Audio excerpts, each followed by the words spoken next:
चलिए आज बच्चा स्टार्ट करते हैं हम अपना, ठीक है ना। ये एक कोई भी एक बच्चा, ठीक है। चलिए स्टार्ट करते हैं, है ना बेटा। ऑर्गेनिक केमिस्ट्री शुरू करेंगे आज। जैसे कि आप लोगों को पता है लास्ट लेक्चर में हमने अपना रिडॉक्स कंप्लीट कर लिया था। रिडॉक्स वाले चैप्टर में किसी को कोई दिक्कत आ रही है बैलेंसिंग इक्वेशन में या ऑक्सीडेशन नंबर लिखने में? नो। रोहिणी के अलावा और कोई, जैसे आशु, तुषार, मंजीत तो आज फर्स्ट टाइम आए हैं, Akash, any other, Riya, Srivastava? No problem. Supriya की तो आवाज में ही दम नहीं है। सुप्रिया, तुमने ईमानदारी से कितने क्वेश्चन लगाए केमिस्ट्री के? क्वेश्चन करके मैम देखे? डीपी में, मैम डीपीपी में से या फिर जो आप स्लाइड में करवाते हो? जो स्लाइड में क्वेश्चंस थे वो सारे क्वेश्चन सॉल्व किए आपने रिडॉक्स के? और एनसीईआरटी के क्वेश्चन सॉल्व किए आपने? नहीं किए? एनसीईआरटी के कर रखे हैं नहीं किए? मैम। स्लाइड में जो सारे थे वो नहीं किए, जो आप क्लास में करवाते हो ना वो कर लिए थे। तो स्लाइड वाले भी तो करने थे ना बेटा। देखो आप काम ही नहीं कर रहे हो सुप्रिया, पूरा केमिस्ट्री को छोड़ ही देते हो बिल्कुल, इसका मतलब है ना स्लाइड के सारे क्वेश्चन को प्रैक्टिस करना, ना एनसीईआरटी की स्लाइड को प्रैक्टिस करना। सुप्रिया, ऐसे कैसे काम चलेगा बेटा? मैं वो टाइम मैनेज ही नहीं हो पा रहा फिजिक्स और मैथ्स के बीच में। बेटा टाइम मैनेज करना पड़ेगा, अगर नहीं मैनेज करोगे तो फिर आपके लिए प्रॉब्लम होगा। चलो बच्चा पार्टी, देखो आज हम ऑर्गेनिक केमिस्ट्री स्टार्ट कर रहे हैं और बहुत ही इंटरेस्टिंग है ऑर्गेनिक केमिस्ट्री, ठीक है। कोई बच्चा जानता है कि ऑर्गेनिक केमिस्ट्री क्यों पढ़ते हैं हम? तो कार्बन की ऑर्गेनिक केमिस्ट्री पढ़ते हैं, कार्बन से बड़े कंपाउंड। ठीक है, देखो ऑर्गेनिक केमिस्ट्री को देखा जाए तो बेसिकली ये केमिस्ट्री पूरी कंप्लीटली आपकी लाइफ से रिलेट करती है। एग्रीकल्चर में पढ़ते हो आप, ठीक है ना, कार्बन कंपाउंड की स्टडी करते हो ऑर्गेनिक केमिस्ट्री में। और सबसे ज्यादा कार्बन कहाँ होता है? आपकी ह्यूमन बॉडी में होता है, राइट? ये बात आपको मालूम है? सबसे ज्यादा कार्बन आपकी ह्यूमन बॉडी के अंदर होता है। और ऑर्गेनिक केमिस्ट्री में बेसिकली आप लिविंग सोर्सेज की स्टडी करते हो। तो जितना भी एग्रीकल्चर हो गया, मेडिसिन हो गई, ड्रग्स हो गया, इंडस्ट्री हो गई, हर जगह ऑर्गेनिक केमिस्ट्री का यूज होता है। बहुत इंपॉर्टेंट रोल प्ले करती है ऑर्गेनिक केमिस्ट्री, ठीक है बच्चा बाटी। तो देखो ऑर्गेनिक केमिस्ट्री में बेसिकली आप क्या करते हो? कार्बन कंपाउंड की स्टडी करते हो। किसकी स्टडी करते हो? कार्बन कंपाउंड्स की कार्बन कंपाउंड। ठीक है। अगर आप ऑर्गेनिक केमिस्ट्री के नाम की बात करेंगे तो ऑर्गेनिक का मतलब होता है कार्बनिक रसायन। तो इसमें हम कार्बन कंपाउंड की स्टडी करते हैं। दूसरी बात कि जो ऑर्गेनिक केमिस्ट्री है वो लिविंग सोर्सेज पे डिपेंड है, ठीक है ना। कंप्लीटली किस पे डिपेंड करती है? लिविंग सोर्सेज पे, जिनमें जीवन होता है। जैसे कि मान लो शुगर, ठीक है, शुगर का फॉर्मूला होता है C12H22O11। तो शुगर कहाँ से आता है पता है आपको? शुगर क्या है? सुक्रोज। मैम शुगर सुक्रोज से। गन्ने से आता है, ठीक है। तो गन्ना क्या है? एक लिविंग सोर्स है ना। लिविंग सोर्सेस है गन्ना। प्लांट है, एक प्लांट में क्या होता है? जीवन होता है। तो मतलब ऑर्गेनिक में जो भी कुछ आप पढ़ते हो वो सारा लिविंग सोर्सेस पे डिपेंड करता है। तो गन्ना हो गया, कार्बोहाइड्रेट्स हो गए, प्रोटीन्स हो गए, लिपिड्स हो गए, ठीक है। जो भी कुछ आप देखते हो, खाते हो, पीते हो, वो एक तरीके से लिविंग सोर्सेज है। जितने फ्रूट्स खाते हो उसमें बहुत सारे एसिड्स होते हैं, ठीक है ना। तो ऑर्गेनिक केमिस्ट्री में आप बेसिकली कार्बन कंपाउंड की स्टडी करते हो, ठीक है। अब ऑर्गेनिक केमिस्ट्री को बेसिकली टू पार्ट में डिवाइड किया गया। जो ऑर्गेनिक केमिस्ट्री थी उसको लिविंग में, और इनऑर्गेनिक केमिस्ट्री को, ठीक है, आपका नॉन लिविंग सोर्सेस में। ये नॉन लिविंग में डिवाइड हो गया। तो आई होप बच्चा पार्टी आपकी बुक में एक रिएक्शन लिखी होगी, आपने एक स्लाइड देखी होगी, बर्जीलियस। क्या आपने बर्जीलियस का नाम सुना है? कि 1815 में बर्जीलियस एक साइंटिस्ट आए थे जिन्होंने वाइटल फोर्स थ्योरी का डिस्कशन किया था। वाइटल फोर्स थ्योरी सुनिए ये बात आपने बेटा? Yes ma'am. है ना। तो देखो वाइटल फोर्स थ्योरी में क्या कहा था बर्जीलियस ने। जैसे सपोज दैट हम किसी चीज की डिस्कवरी कर रहे हैं, ठीक है ना। तो बर्जीलियस ने ऐसा कहा था कि क्या हम किसी लेबोरेटरी मेथड से क्या हम ऑर्गेनिक कंपाउंड को लैब में प्रिपेयर कर सकते हैं, ऐसा बर्जीलियस ने कहा था। ठीक है, लेकिन उन्होंने बहुत ट्राई किया, तो उन्होंने वाइटल फोर्स थ्योरी दी। उन्होंने कहा कि जो वाइटल फोर्स होता है ना, ये सिर्फ ह्यूमन बॉडी में मिलता है। ठीक है, लेकिन आप इस फोर्स को कहीं लैब में यूज करके या किसी भी तरीके से आप कोई भी ऑर्गेनिक कंपाउंड लैब में प्रिपेयर नहीं कर सकते। तो उन्होंने इसको एक रहस्य में शक्ति से कनेक्ट कर दी चीजों को। जैसे पुराने टाइम में कहते हैं ना कि ये काम हो ही नहीं सकता, इसमें एक जादुई शक्ति है, इसमें एक रहस्यमय शक्ति है।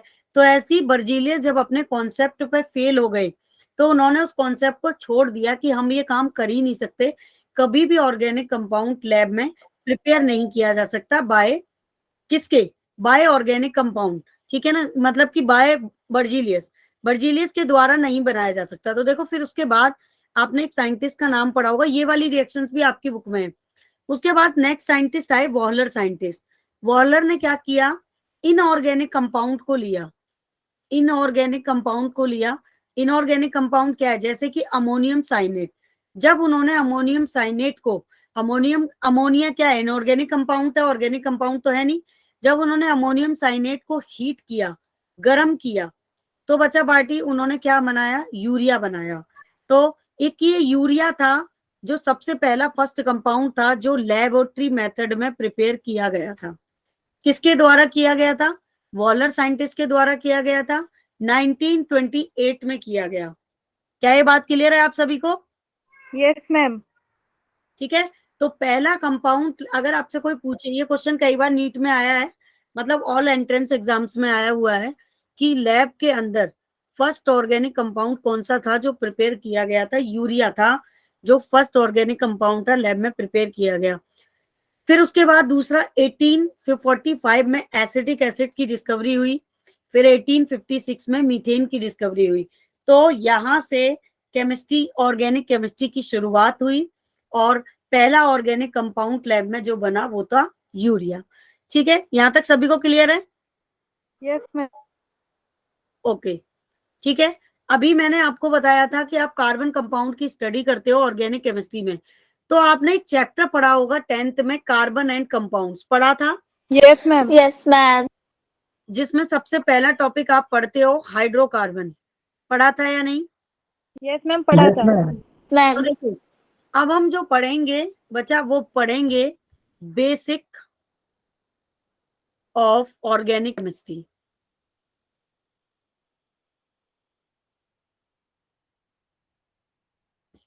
बेसिक्स ऑफ ऑर्गेनिक केमिस्ट्री पढ़ेंगे, ठीक है, जिसमें आपका बेसिक्स में क्या क्या कवर होगा।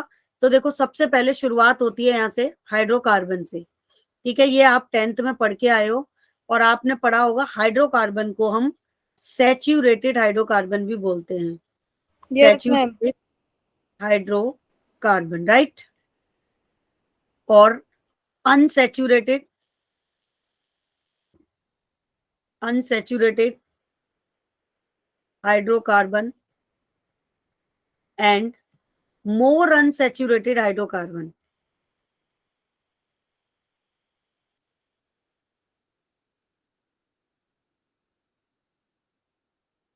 ठीक है, क्या ये बात क्लियर है सभी को? आपने दो पढ़े होंगे, एक सैचुरेटेड और एक अनसैचुरेटेड, लेकिन मोर अनसैचुरेटेड नहीं पढ़ा होगा। Is that clear to all? Yes ma'am. अब देखो, इसको आप बोलते हो एल्केन, इसको बोलते हो एल्कीन, और ये क्या है आपका एल्काइन। ठीक है, ठीक है बच्चा पार्टी? Yes ma'am. बाकी बच्चों को समझ में आ रहा है कि नहीं, या सिर्फ एक ही बच्चा आंसर कर रहा है परवीन मैम को? यस है, मैम। आ रहा है ना सबको समझ में? मैम अनसैचुरेटेड में अल्काइन भी आ सकता है ना? अनसैचुरेटेड में एल्काइन भी आ सकता है, बिल्कुल आ सकता है। जब आप 10th में पढ़ते हो तो अनसैचुरेटेड में एल्कीन और एल्काइन को लिखते हैं, लेकिन जब आप 11th में आ जाते हो तो इनको सेपरेट कर देते हैं। अभी मैं इसका मतलब समझाऊंगी क्यों और कैसे। ठीक है, किसने पूछा ये क्वेश्चन? माशु। आशु ने, अच्छा ठीक है। आशु, आशु अभी बताऊंगी इसका रीजन क्या है, क्योंकि 10th में तो बहुत स्मॉल लेवल पे पढ़ा है ना आपने ये टॉपिक, लेकिन 11th में थोड़ा डिटेल में पढ़ोगे इसको। ठीक है। ओके। तो देखो अभी यहाँ पे, और इसका जनरल फॉर्मूले की अगर इसकी आइडेंटिटी की बात करते हो तो एल्केन कार्बन कार्बन के बीच में सिंगल बॉन्ड बनाता है और जनरल फॉर्मूला होता है CnH2n+2। एल्कीन कार्बन कार्बन के बीच में डबल बॉन्ड बनाता है CnH2n। और इसका फॉर्मूला होता है CnH2n। एल्काइन ट्रिपल बॉन्ड बनाता है और इसका फॉर्मूला होता है CnH2n-2। ठीक है। तो देखो सैचुरेटेड का मतलब क्या है, कोई बच्चा बताएगा? मैम जो पानी में घुल जाते हैं। किसी बच्चे को पता है कि what is the meaning of saturated? यहाँ पे पानी में घुल जाते हैं, चलो ये भी कह सकते हैं कि पानी में घुल जाते हैं। आपने अपने पॉइंट ऑफ व्यू से सही बताया। Made single bond. Contain single bond. देखो सैचुरेटेड का मतलब है स्टेबिलिटी से, संतृप्त। स्टेबिलिटी कितनी है? तो देखो एल्केन की बात करें अगर, तो एल्केन की स्टेबिलिटी बहुत ज्यादा होती है, ठीक है ना। लेकिन अगर आप बात करते हो एल्काइन की तो उसकी स्टेबिलिटी कम है। जैसे सपोज दैट आपके पास मान लो, ठीक है, आपके पास एक घर है बहुत अच्छा, ठीक है, जिसकी कॉस्ट है 4 करोड़ रुपए, है ना। और आपसे कोई ये कहे कि आप 4 करोड़ रुपए हमसे लोन पर ले लो, ठीक है, और उसका कम से कम 50 लाख रुपए, 50 लाख रुपीज, ठीक है ना, ब्याज पे दे दो, ठीक है, आप उसका इंटरेस्ट दो इतना। तो जब आप ऑलरेडी सक्षम हो, ऑलरेडी एप्लीकेबल हो, तो क्या आप उस पैसे को ब्याज पे लेना पसंद करोगे? No ma'am. नहीं करोगे ना। क्या कह रहे हो Tushar? A solution that contain a mixture amount of solute can dissolve under the condition which is solution exists। ये भी कह सकते हो तुषार आप, लेकिन ऑर्गेनिक में थोड़े से कॉन्सेप्ट अलग है यहाँ पे, ठीक है। तो बच्चा पार्टी, सैचुरेटेड का मतलब होता है संतृप्त यानी कि स्टेबिलिटी। आप एल्केन के पास कैसे बॉन्ड है? सारे सिंगल बॉन्ड है, राइट। तो सिंगल बॉन्ड है तो ये क्या है? स्टेबल है। स्टेबिलिटी का मतलब ये है कि अगर कोई कंपाउंड इससे आके रिएक्ट करे तो ये इजीली रिएक्ट नहीं करेगा, क्योंकि सैचुरेटेड है, संतृप्त है, स्टेबल है, और इसके बॉन्ड को तोड़ने के लिए बहुत एनर्जी चाहिए। जैसे जो ऑलरेडी सक्षम है, जिसके पास ऑलरेडी सब कुछ है, तो कोई उसे अगर लोन देगा तो वो क्यों लेगा भाई? बेवजह का पैसा इंटरेस्ट का क्यों देगा? तो ऐसे ही जो सैचुरेटेड है वो क्या है? स्टेबल है, उसमें स्टेबिलिटी है, वो सक्षम है, तो वो क्या करेगा बच्चा पार्टी? वो किसी से लोन नहीं लेगा, ठीक है। लेकिन अगर अनसैचुरेटेड की बात करें तो ये इससे कम स्टेबल है। क्यों? क्योंकि जब दो बॉन्ड आते हैं तो एक पाई और एक सिग्मा बॉन्ड होता है हमेशा बच्चा पार्टी, यस ठीक। मैम। और जब 2-3 बॉन्ड एक साथ आते हैं तो 2 पाई और एक सिग्मा होता एक है। सिग्मा तो बॉन्ड। मतलब कहने का मतलब क्या है? ये भूखा है इलेक्ट्रॉन्स का या किसी से जुड़ने के लिए, तो ये क्या करेगा? भूखे को अगर कोई खाना ऑफर करे तो वो तो तुरंत उससे दोस्ती कर लेगा और खाना ले लेगा। तो यहाँ पे दो वीक बॉन्ड है जो जल्दी टूटते हैं। तो अगर स्टेबिलिटी की बात करें, जो स्टेबल है, ठीक है, वो क्या है? आपका एल्केन है। और अगर रिएक्टिविटी की बात करें, रिएक्टिविटी तो बच्चा पार्टी किसकी ज्यादा होती है? एल्काइन मैम की। एल्काइन। तो इसी कॉन्सेप्ट के बेसिस पे आशु हमने अलग कर दिया है सैचुरेटेड, अनसैचुरेटेड और मोर अनसैचुरेटेड। अब तुम कह रहे थे ना मोर अनसैचुरेटेड, एल्काइन की रिएक्टिविटी सबसे ज्यादा होती है। तो इन दोनों को कैसे आप एक कैटेगरी में रख सकते हो? आशु समझ में आया तुम्हें? Yes ma'am. ठीक है ना। अगर एल्केन की बात करें तो वो तो रिएक्टिव कम है लेकिन स्टेबल बहुत है वो, ठीक है। लेकिन अगर एल्काइन की बात करें तो एल्काइन रिएक्टिव ज्यादा है, स्टेबिलिटी कम है उसकी। रिएक्टिव का मतलब क्या है? अगर उसे कहीं से कुछ ऑफर मिलेगा तो वो तुरंत उसके साथ चला जाएगा क्योंकि स्टेबल नहीं है। भाई एक बात बताओ, जिसके पास नौकरी नहीं है, पैसा नहीं है, कुछ भी नहीं है, तो वो बच्चा क्या करेगा? उसको तो कहीं से अगर सपोर्ट मिलेगा तो तुरंत उसके पास चला जाएगा, ठीक है ना। तो उसकी रिएक्टिविटी क्या है? ज्यादा है, बहुत जल्दी रिएक्ट करेगा दूसरों से, है ना। लेकिन स्टेबिलिटी उसकी कम है क्योंकि वो स्टेबल रह के कहीं एक जगह रह ही नहीं सकता। वो क्या करेगा? अनस्टेबल है, जब भी उसे मदद मिलेगी वो तुरंत उसके साथ बॉन्ड बना लेगा। क्या ये कॉन्सेप्ट सभी को क्लियर है? Yes ma'am. Yes ma'am. Good. अब देखो एक और इम्पोर्टेंट बात। अब ये जो एल्केन देखा आपने, इसका जनरल फॉर्मूला ये काफी इंपॉर्टेंस रखता है। कैसे? आपने ये जनरल फॉर्मूला पढ़ा होगा, CnH2n+2। आपने ये पढ़ा था CH4 को मीथेन बोलते हैं, पढ़ा है? Yes yes ma'am. Ma'am. CH6 को इथेन इथेन। बोलते हैं। इथेन। लेकिन ये बनते कहाँ से, किससे बनाए गए हैं? तो देखो ये जो एल्केन का जनरल फॉर्मूला है, इसी को यूज करके हम इथेन, मीथेन, प्रोपेन में कन्वर्ट करते हैं। कैसे? एन क्या है यहाँ पे? नंबर ऑफ कार्बन एटम, ठीक है? N is the number of carbon atom. तो अगर आप एन इज इक्वल टू 1 रखते हो, किसके अंदर बेटा? इस फॉर्मूले के अंदर, ठीक है? तो जरा लगा दो, अगर आप एन की जगह पे 1 रखोगे, H2 into 1 N plus ma'am CH4 होगा तो वो कितना मीथेन हो बनेगा। जाएगा? CH4 हो जाएगा। क्या ये बात सभी को समझ में आई? Yes ma'am. Yes ma'am. आ रही है ना? एक बात और बेटा, देखो ऑर्गेनिक केमिस्ट्री के लिए क्लास रेगुलर करना, बाकी केमिस्ट्री की तरह ऑर्गेनिक केमिस्ट्री नहीं है। इसमें नंबर या तो 0 मिलते हैं या नंबर पूरे मिलते हैं, एक खास बात है इसकी। और एक ही स्ट्रक्चर को आप 10 तरीके से लिख सकते हो, ठीक है? तो इसको समझना बहुत जरूरी है। और 11th में आप सिर्फ 2 चैप्टर पढ़ रहे हो, लेकिन 12th में सेकंड बुक 26 नंबर की पूरी ऑर्गेनिक केमिस्ट्री की है।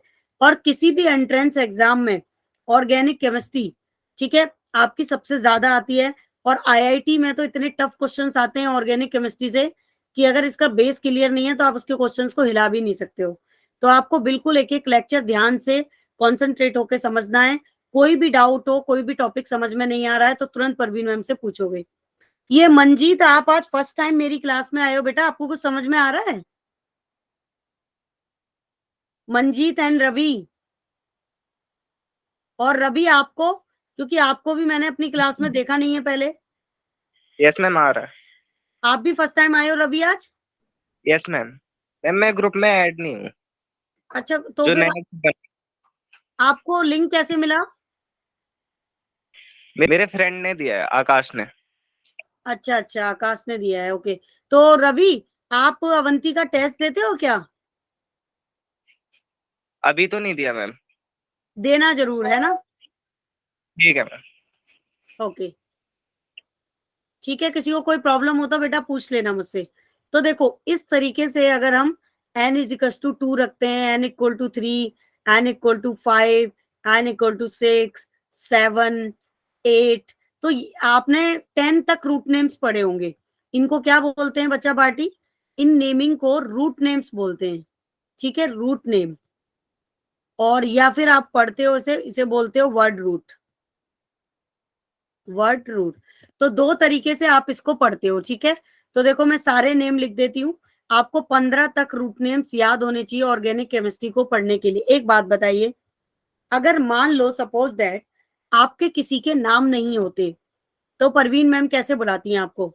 रवि को बुलाती तो बोलती चश्मे वाले लड़का, ठीक है? अगर मंजीत को बुलाती तो पिक देख के बोलती ब्लू ब्लू जैकेट वाला लड़का, है ना?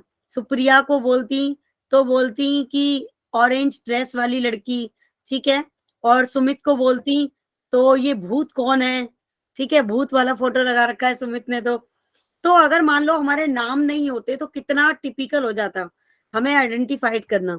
तो ऐसे ही जब ऑर्गेनिक केमिस्ट्री बनाई गई तो उसकी नेमिंग के लिए सबसे पहले रूट नेम्स का रोल है।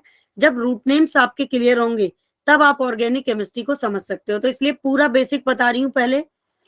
तो देखो अगर आप फॉर्मूला लिखते हो C2H6 तो हो जाता है इथेन, ठीक है?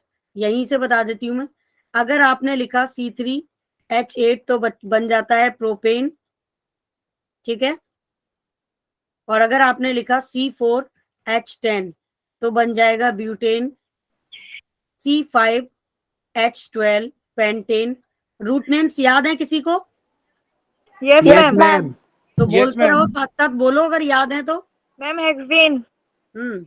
Heptane, heptane. Heptane. Octane. Octane, नोनेन। Ma'am ने अभी लिखा नहीं है। हम्म मैम बस इतने तक ही बताए थे 10th में। ओके। ऑक्टेन, C9H20, नोनेन, ठीक है, C10H22, लेकिन अभी आपको 15 तक याद होने चाहिए, ठीक है। ये क्या हो जाएगा बच्चा पार्टी? मैम डेकेन, डेकेन, ठीक है। C11H24 अनडेकेन, C12H26 die, decane, C13H28 ट्राइडेकेन, ठीक है। C14H30 टेट्राडेकेन एंड C15H32 पेंटाडेकेन, ठीक है। इतने रूट नेम्स आपको याद होने चाहिए, ठीक है। अब आप मुझे एक बात बताइए, आप लोगों को पता होगा कि tetravalent is 4, tetra yes ma'am. Is 4, ठीक है। ये बात सभी को पता है यस कि मैम, कार्बन की वैलेंसी Yes, ma'am. 4 होती है, ठीक है। कार्बन की वैलेंसी 4 होती है। तो ये कार्बन की वैलेंसी 4 क्यों होती है, ठीक है। तो देखो, जब कार्बन का एटॉमिक नंबर क्या होता है? 6 होता है। तो बच्चा पार्टी, आप जब इसका इलेक्ट्रॉनिक कॉन्फ़िगरेशन करते हो तो 1s2 and 2s2 and 2p2 में ये ब्रेक हो जाता है। क्या ये बात क्लियर है? और यस फिर मैम। आप जब ग्राउंड स्टेट में इसका इलेक्ट्रॉनिक कॉन्फ़िगरेशन करते हो सब सेल्स में, तो ये क्या है? हमारी 1s सब सेल है, क्लॉकवाइज एंटी क्लॉकवाइज। ये टॉपिक आपने केमिकल बॉन्डिंग में पढ़ा होगा, clockwise anti clockwise, and then बच्चा पार्टी आपका क्लॉकवाइज एंड क्लॉकवाइज, राइट। ये इस तरीके से पढ़ा होगा आपने। तो एक बात बताइए, ग्राउंड स्टेट में जब आप इलेक्ट्रॉन को एक्साइटेड स्टेट में लाते हो, जंप कराते हो एक्साइटेड स्टेट में, तो ये वाला इलेक्ट्रॉन जंप करके यहाँ आ जाता है, ठीक है। यानी कि 2s में एक इलेक्ट्रॉन बचा और जो 2s का एक इलेक्ट्रॉन था वो किस में चला गया? px, py और pz, ये पढ़ा होगा आपने, है ना। तो कितने अनपेयर्ड इलेक्ट्रॉन हो गए? 4 अनपेयर्ड इलेक्ट्रॉन हो गए। तो मतलब इसी से ली वेल एंड वॉन्टाप साइंटिस्ट ने डिस्कवर किया था कि कार्बन की वैलेंसी कितनी होती है? 4 होती है, ठीक है। समझ में आया सबको? एक बात Yes, ma'am. बताइए, मान लो एक शादी है और एक चेयर पे आप 2-2 लोग बैठे हो। अगर आपको मौका मिला कि कोई चेयर खाली हो गई तो आप तुरंत उठ के वहां बैठ जाओगे, ठीक है। अब आपके दिमाग में क्वेश्चन आ रहा होगा किसी के में, अगर आ रहा है तो ठीक है, नहीं तो मैं बता देती हूँ कि 2s से इलेक्ट्रॉन जंप होके यहाँ क्यों आया, 1s से इलेक्ट्रॉन क्यों नहीं जंप होके आया? किसी बच्चे के दिमाग में आ रहा है ये क्वेश्चन? No ma'am. नहीं आ रहा? मैम दें क्योंकि जो 1s है वो न्यूक्लियस के ज्यादा क्लोज होता है, उधर से जो इलेक्ट्रॉन है वो लास्ट ऑर्बिटल में आने में उससे ज्यादा एनर्जी चाहिए होगी, हाँ, ज्यादा इसलिए एनर्जी 2s से चाहिए, आया। ठीक है। जैसे मान लो हमारे घर में पानी खत्म हो गया और हमारे 1 नंबर के पड़ोसी भी कह रहे हैं पानी ले लो, और एक 8 नंबर के पड़ोसी भी बोल रहे हैं, तो हमें 8 नंबर वाले पड़ोसी के यहाँ जाने के लिए पानी के लिए ज्यादा मेहनत करनी पड़ेगी compare to first number of neighbours, ठीक है। देव, एन का मतलब क्या है? क्या लिख रहे हो तुम? मैम ये न्यूक्लियस से भी तो मतलब होता है या इसका ऐसे ही है, ये किसी से भी खुदा सकते हैं इसमें? नहीं नहीं, किसी से नहीं खुदा सकते। मतलब एनर्जी लेवल सेल्स जो नियर अबाउट होती है, इलेक्ट्रॉन वहीं से जंप करेगा एक्साइटेड स्टेट में। जैसे मान लो हम 10 लोग खड़े हैं, ठीक है, और एकदम से आगे से फोर्स आया, तो सबसे ज्यादा फोर्स किसके ऊपर लगेगा? जो फर्स्ट है। पीछे वाले के ऊपर तो बहुत कम लगेगा फोर्स। Yes ma'am. तो जो नियर अबाउट है ना, इलेक्ट्रॉन वहीं से जंप करता है, क्योंकि 1s की एनर्जी इतनी ज्यादा लगानी पड़ेगी कि इलेक्ट्रॉन को जंप करने में बहुत मुश्किल होगी। इसलिए 2s वाला इलेक्ट्रॉन एक्साइटेड स्टेट में यहाँ आ जाएगा और 4 अनपेयर्ड इलेक्ट्रॉन हो जाएंगे। तो इसीलिए इन्होंने साइंटिस्ट ली वेल एंड वॉन्टाप ने बताया था कि टेट्रावेलेंट इज 4 एंड कार्बन की वैलेंसी कितनी होती है? 4 होती है, ठीक है। तो एक तो ये बेसिक हो गया, ये सबको पता होना चाहिए कि कार्बन की वैलेंसी 4 होती है, और जिसको सेटिस्फाइड आप करते हो किससे? हाइड्रोजन से, प्रोटॉन से, राइट। अब देखो, अब एक बात बताइए मुझे, आपने एक टॉपिक पढ़ा होगा, 11th क्लास में। देखो ये वाली स्लाइड में एक बार बता देती हूँ आपको, ये स्लाइड में बहुत बेसिक चीजें हैं, तो अभी तो इनका इम्पोर्टेंस रोल नहीं है कुछ। ये मैंने भी बता दिया था तुम्हें कि बहुत सारे चीजों में पेस्टिसाइड्स, रबर और मेडिसिन, डाई, पॉल्यूटेंट, हर चीज में आप केमिस्ट्री को देखते हो, ऑर्गेनिक केमिस्ट्री को। तो ये तो बेसिक है, सारा आपको पता ही है, ठीक है। कार्बन कंपाउंड से बनती है क्या है, तो मेन जो चीजें हैं वो मैं आपको पढ़ा रही हूँ, क्योंकि बेसिक हमें यहीं से क्लियर करना है, ठीक है। अभी ये बात क्लियर है सभी को? Yes, ma'am. गुड। अब एक बात बताइए मुझे, आप हमेशा पढ़ते हो CH3 को क्या बोलते हैं, C2H5 को क्या बोलते हैं, C3H7 को क्या बोलते हैं, इसका नाम क्या है? Methyl ethyl propyl. Methyl ethyl propyl, ठीक है। ये बनता किससे मालूम है? ये बनता है यस मैम, एक कम हो जाता है उसमें 2। एल्केन से बनता है ये, हाँ, ठीक है। देखो मैं बता देती हूँ, इसको बोलते हैं एल्काइल रेडिकल, और एल्काइल रेडिकल को हम कैपिटल H से रिप्रेजेंट करते हैं, ठीक है ना। क्या बोलते हैं? एल्काइल रेडिकल, उसको कैपिटल R से रिप्रेजेंट करते हैं, सॉरी, किससे रिप्रेजेंट करते हैं बच्चा पार्टी? कैपिटल R से, कैपिटल R। तो एल्काइल रेडिकल को कैपिटल R से आप रिप्रेजेंट करते हो, और इस R की जगह पे आप कुछ भी ले सकते हो, CH3, C2H5, C3H7, date dash ETC, कुछ भी, आपकी जो भी मर्जी हो, ठीक है। तो अब आप क्या करोगे बच्चा, यहाँ पे कि एल्केन ले लो, कोई भी एक एल्केन ले लो। सपोज दैट आपने मीथेन ले लिया और इसका नाम भी लिख दिया नीचे, मीथेन। तो आप क्या करोगे, यहाँ पे इस मीथेन में से एक हाइड्रोजन को कम कर दो, और क्या कम कर दोगे यहाँ से? मीथेन में से एक हाइड्रोजन कम कर दिया हमने, और एन को हटा दो और प्लस YL लगा दो, ठीक है। जब आपने यहाँ से एक हाइड्रोजन कम किया तो ये कन्वर्ट हो जाएगा किसमें? एल्काइल में। एक हाइड्रोजन कम करते ही किस में कन्वर्ट हो गया? CH3 में। नाम के आगे से एन हटा के YL लगा दोगे तो नाम क्या बन जाएगा इसका? मिथाइल। अब आपने दूसरा एग्जाम्पल लिया इथेन, ये क्या है बच्चा पार्टी? इथेन है, 6 आएगा यहाँ।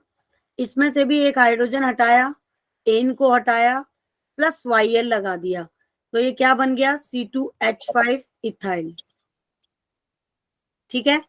कितने बच्चों को ये बात समझ में आई? सबको क्लियर है? तो देखो इस तरीके से बेटा आप क्या कर सकते हो, बहुत सारे नंबर ऑफ, ठीक है ना, आप बहुत सारे नंबर ऑफ एल्काइल रेडिकल बना सकते हो। Methyl, ethyl, propyl, butyl, pentyl, octyl, nonyl, decyl, ठीक है। तो आप लोगों को मजा आ रहा है ऑर्गेनिक केमिस्ट्री पढ़ने में? Yes, ma'am. कितने बच्चों को इंटरेस्ट आ रहा है? गुड, ठीक है। तो मतलब बाकी केमिस्ट्री ज्यादा अच्छी है या ऑर्गेनिक ज्यादा इंटरेस्टिंग है? Ma'am, Ma'am, organic है. ऑर्गेनिक ज्यादा इंटरेस्टिंग है ना। देखा, मैंने बोला था आप लोगों से कि सबसे ज्यादा जो इंटरेस्टिंग केमिस्ट्री है वो ऑर्गेनिक है, ठीक है। तो देखो एक ये वाला कॉन्सेप्ट क्लियर हो गया। अब मैं आपसे एक चीज पूछूंगी, आप उसका आंसर देना मुझे कि अगर आता है तो।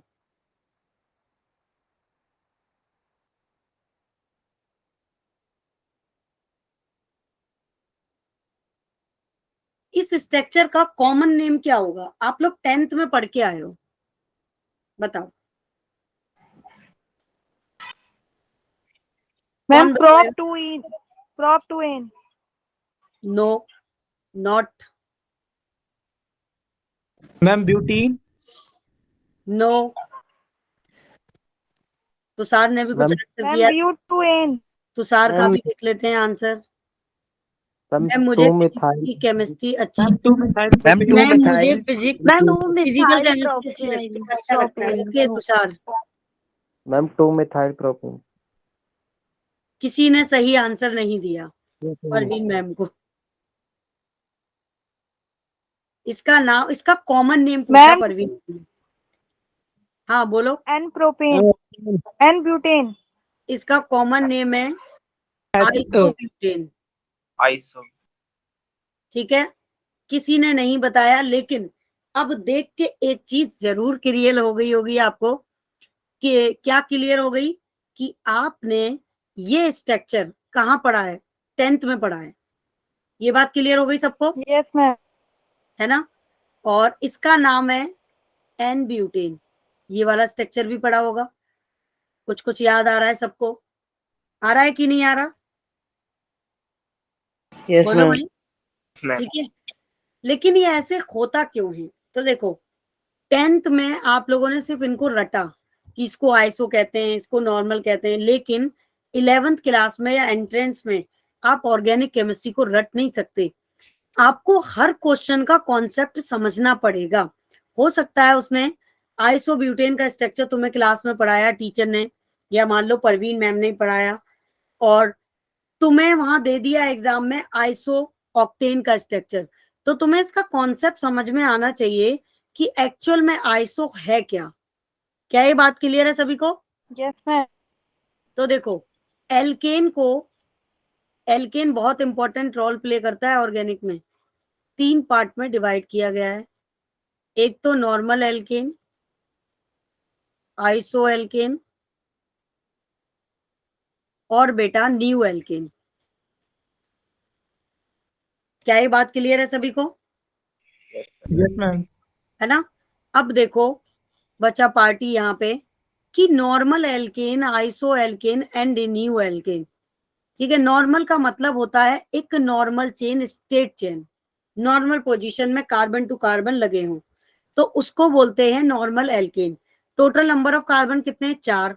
तो एल्केन से बना है रूट नेम, तो ब्यूटेन हो गया। स्टेट चेन है इसलिए एन लग गया। तो बेटा ये इसका कॉमन नेम है।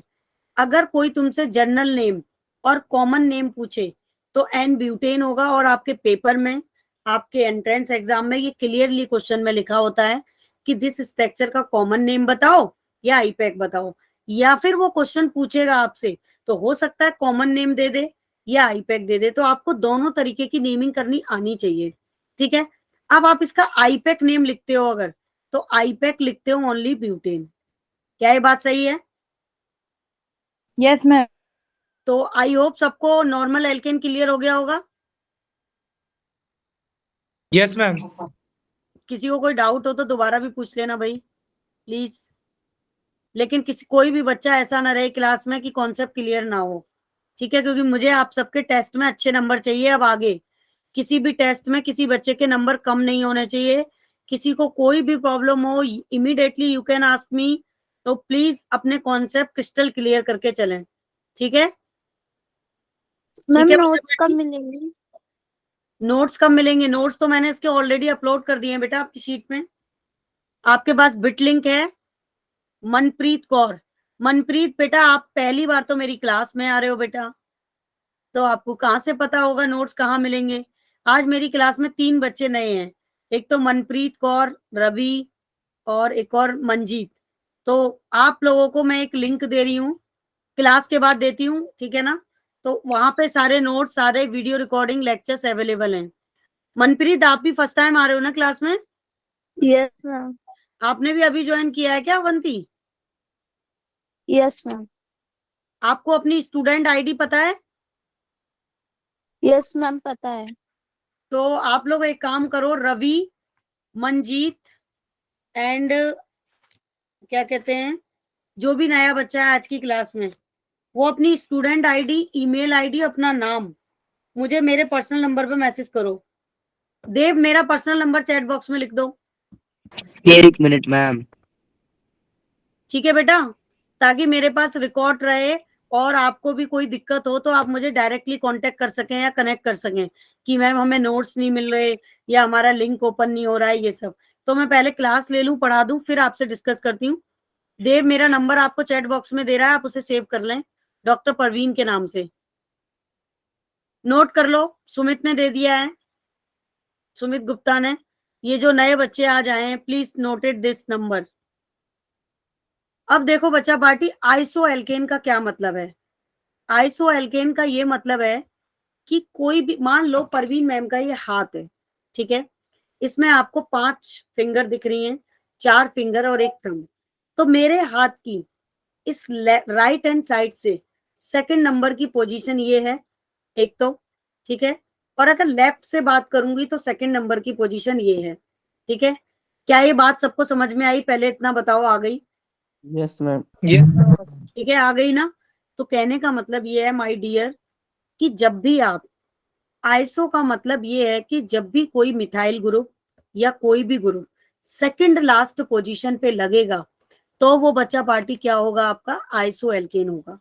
जैसे कि एग्जांपल अगर आप देखोगे तो देखो, अगर मैंने यहाँ पे सेकंड लास्ट पे मिथाइल लगा दिया, ठीक है, तो ये क्या बन गया? आइसोब्यूटेन बन गया। अगर मैंने एक स्ट्रक्चर ऐसे बनाया और यहाँ पे CH3 लगाया और एक CH3 यहाँ, एक और यहाँ पे, तो अभी ये 1 2 3 पोजीशन पे है। This is not iso. अभी आइसो का मतलब सबको समझ में आया? Yes ma'am. Second last carbon पे या तो मिथाइल लगा होगा या कोई ग्रुप लगा होगा। अब देखो, कोई ग्रुप भी हो सकता है, जैसे आपने 10th में मैम ये जो स्ट्रक्चर, आपने पीछे वाला एक बार बताया ये समझ नहीं आया मुझे। अभी बताती हूँ देव, ठीक है। देखो, अभी आप काउंटिंग करोगे कार्बन की तो ये OH कहाँ लगा है? सेकंड लास्ट कार्बन से लगा है, 1 और 2 पे। और आइसो वही होगा जब 2 पे कोई चीज लगी होगी, चाहे लेफ्ट से या राइट से, तो इसका नाम बन जाएगा common iso propyl alcohol. Iso का मतलब है 2, प्रोपाइल का मतलब है 3 कार्बन, एल्कोहल का मतलब है ग्रुप एल्कोहल लगा हुआ है। देव, कौन सा समझ नहीं आया? ये मैम अब वाला आ गया, वो आपने बता दिया था ना कि सेकंड पे लगेगा तो ही होगा, तो सेकंड मैं पे, समझ। सेकंड पे ही होगा। ठीक है, अगर मान लो मैं आपको 3 स्ट्रक्चर दे रही हूँ, अब आप बताना मुझे क्या ये आइसो है?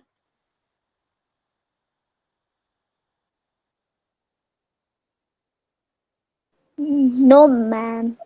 आइसो है ये? No no ma'am. Ma'am. No, नहीं है। तो आइसो के लिए एक रूल ध्यान रखना, चाहे ग्रुप हो चाहे मिथाइल हो, जो भी कुछ लगेगा, चाहे लेफ्ट हैंड साइड से या राइट हैंड साइड से, सेकंड लास्ट पे लगेगा। और नंबर ऑफ कार्बन की चेन आपकी कितनी भी लंबी हो सकती है, उससे कोई फर्क नहीं पड़ता। लेकिन आइसो के लिए हमें पोजीशन देखनी है कि कहाँ होगी, सेकंड लास्ट पे होगी। Got it? हाँ ये बेटा बोलो। ये हॉरिजॉन्टल में ही बनी रहेगी या वर्टिकल में भी होगी? ये वाली लाइन यस मैम। देखो, अगर तुम्हारा ओपन चेन स्ट्रक्चर आया तो इसी तरीके से होगी, लेकिन अगर उसने बॉन्ड लाइन स्ट्रक्चर दिया ऐसे, तो उसकी मर्जी है, कैसे भी बना सकता है स्ट्रक्चर, टेढ़ा मेढ़ा भी ऐसे भी दे सकता है। ठीक है, बॉन्ड लाइन स्ट्रक्चर अगर दिया तो ऐसे देगा, तो फिर इसी इसी तरीके से बना होगा। मैम, हाँ बेटा बोलो। मैम आइसो की जगह 2 भी लगा सकते हैं? नहीं, अगर आप आईएसओ की जगह 2 लगाओगे तो वो आईपैक में लगाते हैं। जब आप IUPAC नेम लिखते हो ना तब लगाते हो। और 2 क्यों लगाओगे? 2 तो जब आता है जब आपका एक ही पोजीशन से दो दो चीजें लग रही हो। जैसे मान लो ये स्ट्रक्चर है CH3 और इसके ऊपर भी एक CH3 है, एक इसके भी नीचे CH3 है, एक इसके भी नीचे है। तब आप काउंटिंग करोगे 1 2 3, तो ये दोनों ही कार्बन एक ही कार्बन से लगे हुए हैं, दोनों मिथाइल। इस केस में आप लिखोगे 2 डाई मिथाइल, और वो भी सिर्फ आईपैक नेम के लिए, और हो जाएगा propane. Not a common name, this is the common name. जैसे आपके निकनेम होते हैं ना, ऐसे ही आईपैक सिस्टम के भी निकनेम हैं। आपकी मम्मी आपको निकनेम से बुलाती हैं कि नहीं? ठीक है, और कुछ लोग आपको आपके डॉक्यूमेंट्स नेम से बुलाते होंगे। मैम बट ये तो नियो प्रोपेन है ना। हाँ है तो न्यू पेरोपेन, लेकिन मैंने उसके बाद का जवाब दिया है अभी। ठीक है, ठीक है बेटा, क्लियर है सभी को यहाँ तक? Yes ma'am. गुड। और कोई डाउट किसी का यहाँ तक? किसी को कोई डाउट है? समीर, हसन, समीर आप लेट आए हो थोड़ा सा क्लास में। रोहिणी, आकाश, आशु, रवि, किसी को कोई डाउट बेटा? No no. मैम। मैम कोई डाउट नहीं है। Okay good. अब देखो, अब अगर न्यू एल्केन की बात करें हम बेटा, तो न्यू एल्केन क्या होता है? जैसे सेकेंड लास्ट कार्बन पे एक मिथाइल या एक ग्रुप लग रहा था, लेकिन न्यू में सेकेंड लास्ट कार्बन पे दोनों तरफ मिथाइल ग्रुप का अटैचमेंट होगा, तो वो हो जाएगा न्यू एल्केन। तो टोटल नंबर ऑफ कार्बन कितने हैं आपके? 5। तो आप लिख देंगे न्यू पेंटेन। ठीक है, अगर मान लीजिए आपने एक और स्ट्रक्चर लिया,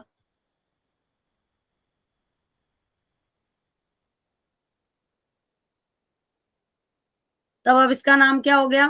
टोटल कार्बन कितने हैं यहाँ पे? 6। तो ये हो जाएगा न्यू हेक्सेन। मैम ग्रुप ऊपर नीचे सेम होने चाहिए।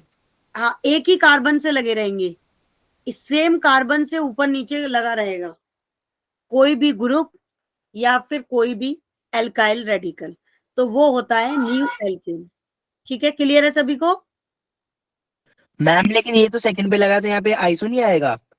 बेटा लेकिन ऊपर नीचे दोनों तरफ लगा है ना, देखो आइसो में तो सिर्फ एक तरफ लगा रहेगा ना, नीचे नीचे या ऊपर। तो मैम इस हिसाब ऊपर नीचे लगने वाले अगर ग्रुप ऊपर सेम नीचे होने लगा होगा चाहिए। तो मैं अगर ऊपर नीचे लगा होगा, ठीक है, अगर इस स्ट्रक्चर, ये स्ट्रक्चर है मान लो, इसमें दोनों तरफ ऊपर नीचे लगा हुआ है, तो ये आइसो नहीं है। आइसो का मतलब है सिर्फ सेकंड लास्ट कार्बन पे एक की तरफ एक चीज मिलेगी, या तो ऊपर या नीचे। ठीक है, समझ गए? तो मैम इसमें ओके मैम। ट्रिपल बॉन्ड नहीं हो सकता ना नियो में? ट्रिपल बॉन्ड का तो केस ही अलग हो गया ना बेटा।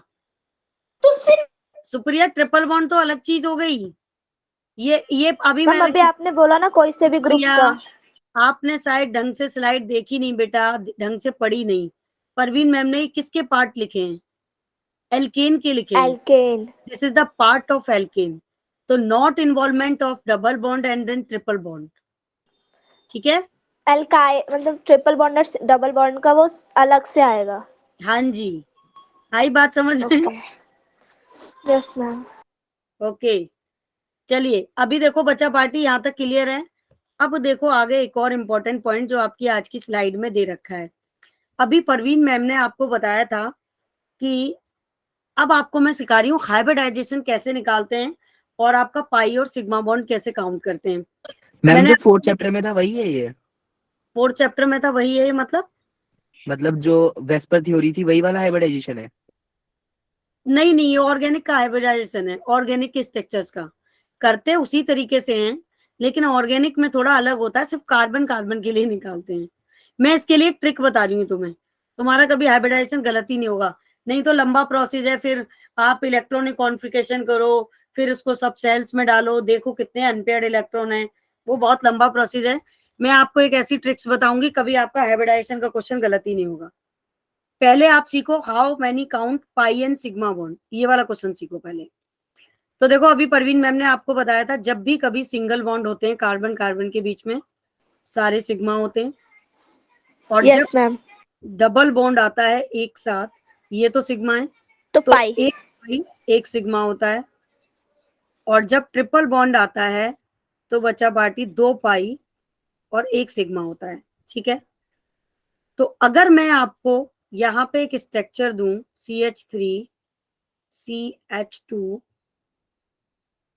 CH3, ठीक है, या फिर मान लो आपकी स्लाइड में ही क्वेश्चन है, उसी क्वेश्चन को ले लेते हैं, ये रहा।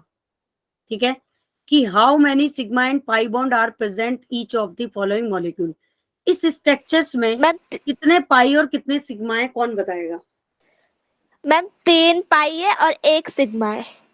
बिल्कुल गलत आंसर। नहीं खोला नहीं मैम, 2 मिनट रुकिए, 2 मिनट रुकिए। देखो इस स्ट्रक्चर को सबसे पहले ओपन कर लो आप, तो एक H है, और ये एक H ना सिग्मा बॉन्ड में काउंट होगा। मैं इसको दूसरे तरीके से ओपन कर देती हूँ, एक H हो गया, ठीक है, ये H और ये 3 बॉन्ड हो गए, फिर ये C हो गया, फिर एक बॉन्ड यहाँ पे होगा, फिर एक H ऊपर हो गया ये, फिर यहाँ डबल बॉन्ड हो गया, क्योंकि कार्बन की वैलेंसी 4 होती है, एक H ये रहा, एक ये हो गया। क्या ये बात क्लियर है सभी बच्चों को? Yes ma'am. सारे बच्चे आंसर करें प्लीज। Yes ma'am. अब काउंट कर लो, देखो 1 2, यहाँ तो एक ही सिग्मा होगा क्योंकि 2 पाई होंगे, ठीक है, तो बीच वाला बॉन्ड सिग्मा होगा आपका, मैं लगा देती हूँ नहीं तो आप कंफ्यूज ना हो। तो देखो आपका 1 2 3 4 5 6 7 8 9 10, कितने सिग्मा है बच्चा? 10। और ये वाला क्वेश्चन IIT में, नीट में, CBSE में एक क्वेश्चन आपके पेपर में जरूर पूछा जाता है। कितने सिग्मा हो गए बच्चा पार्टी? 10 सिग्मा। और पाई बॉन्ड कितने हो गए? 3 पाई हो गए, ठीक है, 3 पाई, क्योंकि देखो यहाँ पे 2 पाई हैं अभी मैंने बताया था, और यहाँ पे कितना पाई होगा? 1 पाई होगा। क्या ये बात क्लियर है सभी को? यस। अब देखो आप इसे डायरेक्ट भी कर सकते थे, कैसे? एक हाइड्रोजन को एक सिग्मा मान लिया, एक सिग्मा ये रहा, एक इनके बीच में बॉन्ड है, एक सिग्मा वो रहा, एक सिग्मा ये रहा, एक सिग्मा ये रहा, एक सिग्मा ये रहा, 3 सिग्मा ये रहे। ऐसे डायरेक्ट भी काउंट कर सकते थे। अब नीचे वाले स्ट्रक्चर्स में बताओ कितने होंगे, कितने सिग्मा कितने पाई, बोलिए। मैम 9 सिग्मा 2 पाई। तो देखो 1 2 3 मैम 4 8 5 6 7 8 8 सिग्मा, मैम 8 सिग्मा। 8 और सिग्मा 2 पाई 2 पाई। और 2 पाई। क्लियर है सभी को? यस यस और मैम। ये No, एनसीईआरटी में भी क्वेश्चन दे रखा है, ऐसे क्वेश्चन आपके पेपर में जरूर आएंगे 101%। ठीक है, तो ये क्वेश्चन आपको ध्यान से करना है। ठीक है बच्चा पार्टी। अब देखो हाइब्रिडाइजेशन, देखो कैसे कैलकुलेट करते हैं। हाइब्रिडाइजेशन के लिए एक सबसे अच्छी ट्रिक है जो आप ध्यान रखेंगे। जैसे मीथेन है, मीथेन में कितने सिंगल बॉन्ड हैं? 4। तो देखो हाइब्रिडाइजेशन जो होता है वो sp सबसेल्स को मिला के होता है, यानी कि ऑर्बिटल की एनर्जी सबसेल्स की बराबर होनी चाहिए।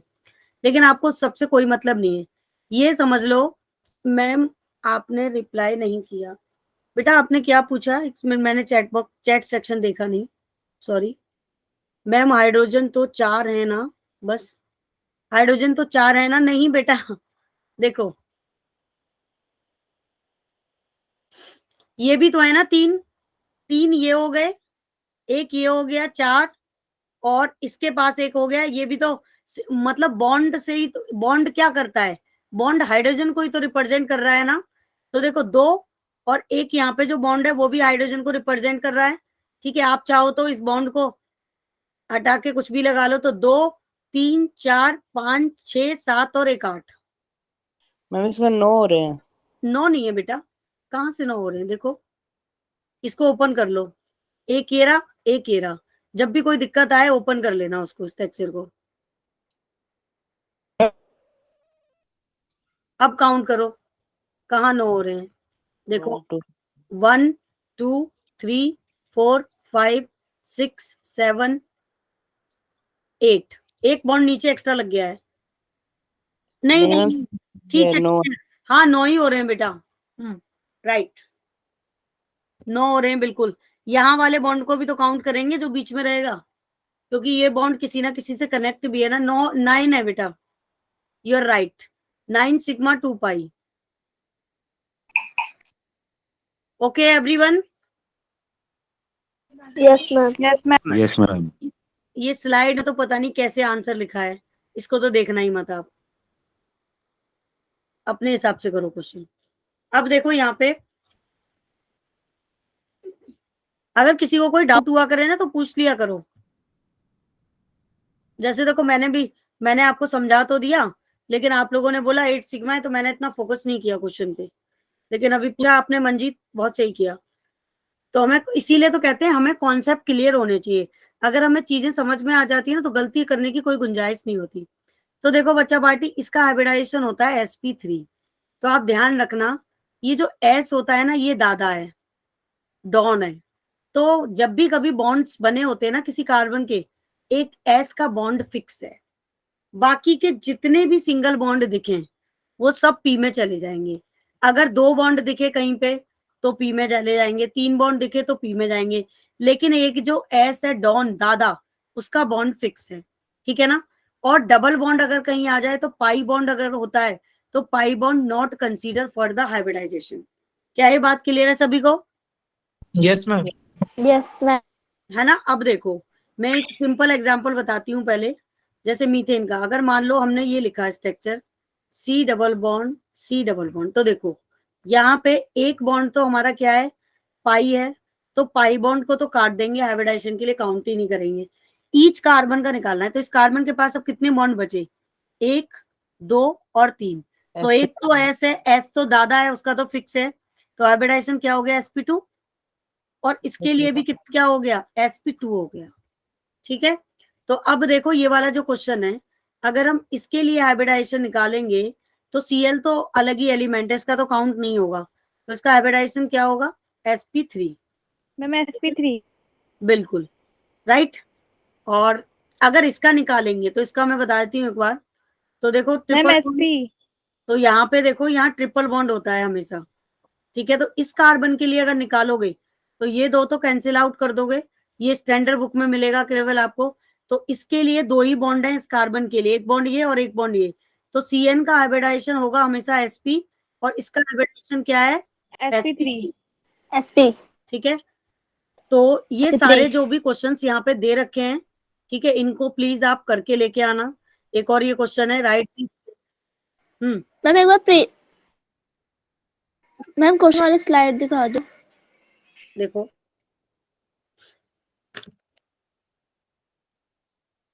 हो गया ना? मैम हो गया। मैम हाँ बेटा, देव बोलो। मैम जो हम 4th चैप्टर में पढ़ के आए थे उसमें तो पूरे कंपाउंड का निकालते थे, यहाँ पे एक पर्टिकुलर एटम का निकाल रहे हैं हम। हाँ, ये देखो, निकालने का तरीका तो वही है। मैं आपको बताती हूँ, अगर आपको कार्बन का हाइब्रिडाइजेशन निकालना है तो आपको करना यही पड़ेगा। पहले इसका इलेक्ट्रॉनिक कॉन्फ़िगरेशन करो, ठीक है, क्योंकि हाइब्रिडाइजेशन क्या होता है, दो सबसेल्स की एनर्जी बराबर होनी चाहिए, तब आप हाइब्रिडाइजेशन निकालते हो। फिर इसका इलेक्ट्रॉनिक कॉन्फ़िगरेशन करोगे ग्राउंड स्टेट में, ठीक है, फिर एक्साइटेड स्टेट में करोगे। तो जितने अनपेयर्ड इलेक्ट्रॉन होते हैं उसे हाइब्रिडाइजेशन के लिए काउंट करते हैं, लेकिन वो बहुत लंबा मेथड है, उससे कब तक करोगे? मैंने आपको एक ट्रिक्स बता दी है, इसे फॉलो करो, जिंदगी में कभी गलती नहीं होगा। क्वेश्चन समझ गए देव? Okay ma'am. क्योंकि तुमसे क्वेश्चन का सिर्फ हाइब्रिडाइजेशन पूछा जा रहा है, थ्योरी नहीं, तो कभी भी गलत नहीं होगा इस ट्रिक से। जहां डबल बॉन्ड है वहां एक ही सिग्मा काउंट होगा, दो बॉन्ड काउंट ही नहीं होंगे, ठीक है। जहां ट्रिपल बॉन्ड है वहां 2 पाई 1 सिग्मा, ये रूल ध्यान रखो और सिंपल सा कॉन्सेप्ट बता दो। और एस तो डॉन है, उसका एक इलेक्ट्रॉन फिक्स है, बाकी बचे पी में जाएंगे। मैम कार्बन के अलावा किसी और एलिमेंट के एटम के लिए कर सकते हैं? बिल्कुल कर सकते हो, मैं दिखा देती हूँ तुम्हें। जैसे मान लो तुम्हें PCl5 का करना है, ठीक है, तो पी के पास कितने बॉन्ड है? 1 2 3 4 5, ठीक है। तो एक तो किसमें गया? एस में, बाकी के 3 गए पी में, P3। अगर उससे भी ज्यादा आ जाते हैं तो किसमें चला जाएगा? डी में, sp3d हो गया। आप लोगों ने वेस्पर थ्योरी, देव, ये सब मुझसे नहीं पढ़ी थी। अगर परवीन मैम से पढ़ते तो मैम उसे ट्रिक से ही कराती। मैं पूरा chemical bonding, bond order, VSEPR theory, MOT, VBT, ये सब मैं ट्रिक से कराती हूँ, क्योंकि मैं पढ़ाती हूँ एंट्रेंस को, और एंट्रेंस का रूल है कम टाइम में ज्यादा क्वेश्चन करेक्ट होने चाहिए। That's it. Is that clear to all? Okay ma'am. तो चलिए अच्छा पार्टी, फिर आज का सेशन यहीं क्लोज करते हैं। और एक बार ये स्लाइड रिव्यू कर लेना, जो भी इसमें एक्स्ट्रा क्वेश्चन है वो कर लेना, कोई डाउट हो तो नेक्स्ट क्लास में पूछ लेना।